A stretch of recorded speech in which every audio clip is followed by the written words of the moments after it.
Alright भाई। तो आज हम बात करने वाले हैं स्पाइडरमैन ब्रांड न्यू डे के पोस्ट क्रेडिट सीन के बारे में। पोस्ट क्रेडिट कुछ ऐसे चालू होता है एंड उससे पहले मैं आपको बता दूं ये पोस्ट क्रेडिट सीन आता है एकदम एंड क्रेडिट के बाद, यानी जब एकदम लास्ट में नहीं, जब एकदम मूवी खत्म हो जाती है लास्ट में मार्वल स्टूडियोज का लोगो आता है उसके बाद ये आता है एंड वहां पे कुछ ऐसा सीन होता है कि अगर आपने मूवी देखी होगी, एंड बाय द वे इसमें स्पॉयलर्स भी होने वाले हैं, तो प्लीज अगर आपने मूवी नहीं देखी तो ये वीडियो मत देखना। तो होता कुछ ऐसा है कि आपने मूवी में देखा होगा कि नेट जो है वो एक स्पाइडरमैन ट्रैकिंग ऐप नाम का एक ऐप बनाता है, उससे आप स्पाइडरमैन को ट्रैक कर सकते हो या आपको पता चलेगा कि स्पाइडरमैन कहाँ पे है। इसको मूवी में नेड एंड इवन नेवर पनिशर भी यूज़ करता है, जो कि काफ़ी फ़नी लगा था एंड उसको ये से पोस्ट एडिटिंग में उसी को दिखाया गया है एक काइंड ऑफ पूरी ब्लैक स्क्रीन में, बस आप कह सकते हो एक वो वाला ऐप दिख रहा था एंड उसमें कुछ ऐसे दिखाता है कि स्पाइडरमैन को पहले क्वींस में दिखाया जाता है, लेकिन फिर होता कुछ ऐसा है कि वो उसी चीज़ में से, उस ऐप में से वो ऐप ज़ूम आउट होता है एंड वहाँ पे हम देखते हैं न्यूयॉर्क शहर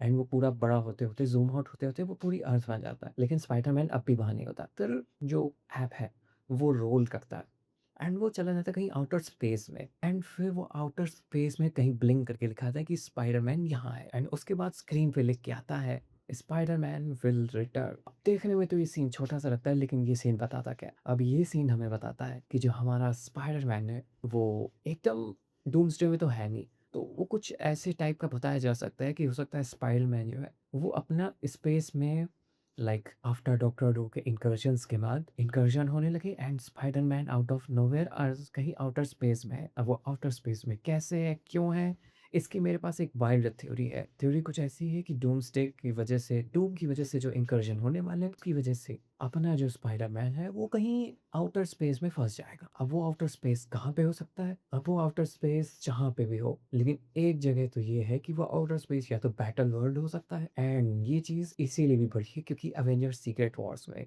अगर आपने मार्वल की कॉमिक में सीक्रेट वॉर्स पढ़ी है तो सीक्रेट वॉर्स के दौरान ही जो स्पाइडरमैन होता है उसको ओरिजिनली वेनम मिलता है, वेनम वाला सिम्बियोट होता है, वो उससे सीक्रेट वॉर्स में जाके मर्ज होता है। तो ये चीज़ काइंड ऑफ दिखा रही है कि जब स्पाइडरमैन कोई आउटर स्पेस में है तो हो सकता है इस चीज़ के चांसेस बढ़ जाते हैं कि कोई ना कोई सिम्बियोट या अपना वेनम ही उससे जाके मर्ज करेगा। अब ये कहाँ कैसे हुआ वो चीज़ अभी इतनी क्लियरली नहीं कहा जा सकती, बट भाई साहब अगर ये चीज़ हो गई ना तो लिटरली मज़ा आ जाएगा भाई, क्योंकि लोग लिटरली स्पाइडरमैन को एज वेनम, वेनम के वो ब्लैक स्पाइडरमैन सूट में बनते हुए देखना तो चाहते ही हैं, जिसकी वजह से ये कहा जा सकता है कि अब जो है ये स्पाइडरमैन हमें डायरेक्टली डूम्सडे के एंडिंग में या डूम्सडे के एंडिंग में देखने को मिल सकता है अगर दिखाया जाएगा, नहीं तो सीक्रेट वॉर्स में तो ये होने ही वाला, which is really great and my theory. And मैं तो चाहूंगा भाई इसको इसी तरह से पोर्ट्रे किया जाए, स्पाइडरमैन गेटिंग ब्लैक सूट है। सीक्रेट वॉर्स में मजा आ जाएगा अगर ये सीन दिखा दिया। उसके बाद बात की जाए अपने हल्क की, तो अपना हल्क भी काइंड ऑफ डूम्सडे में नहीं हो सकता क्योंकि शायद वो अभी एक उसको कस्टडी में ले लिया गया है। आपने मूवी देखी होगी तो आपको पता चलेगा कि वो उसका एक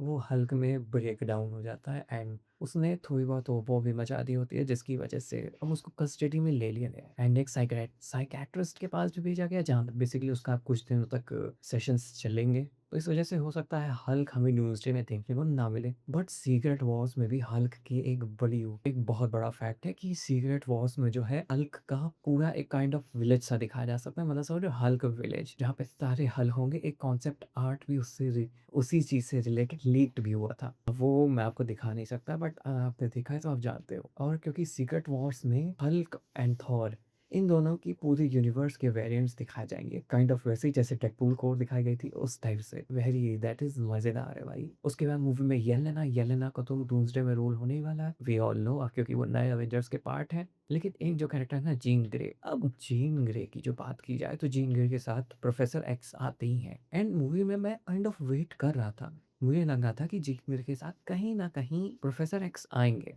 but he didn't, to my surprise. तो जेन ग्रे का अभी फ्यूचर क्या हो सकता है ये नहीं कह सकते, लेकिन सीन की एक्स मैन आ रहे हैं उसमें हमें प्रोफेसर एक्स देखने को मिले, वुल्वरीन है ही पहले से, साइक्लॉप्स है एंड बेसिकली सब है। तो क्या पता ये वाली जीन भी इन्हीं लोगों के साथ मर्ज हो जाए। अब ये डूम्सडे में हो या सीक्रेट वॉर्स में, मोस्ट प्रोबेबली सीक्रेट वॉर्स में ही होगा। तो वो देखते हुए भी काफ़ी मज़ा आएगी भाई। एंड बात की जाए डूम्सडे की, तो अवेंजर्स डूम्सडे में अब हार्डली 3 से 4 महीने बचे हुए हैं। तो जैसे-जैसे टाइम और बीतेगा, विल कम टू नो कि और क्या होने वाला है। तो I am really excited for this भाई। तो यही था मेरी तरफ से स्पाइडरमैन ब्रांड न्यू डे का पोस्ट क्रेडिट सीन का एक्सप्लेनेशन। आपको ये वीडियो कैसी लगी मुझे कमेंट में ज़रूर बताना। अब फिर मिलेंगे किसी और नई वीडियो के साथ। Bye bye.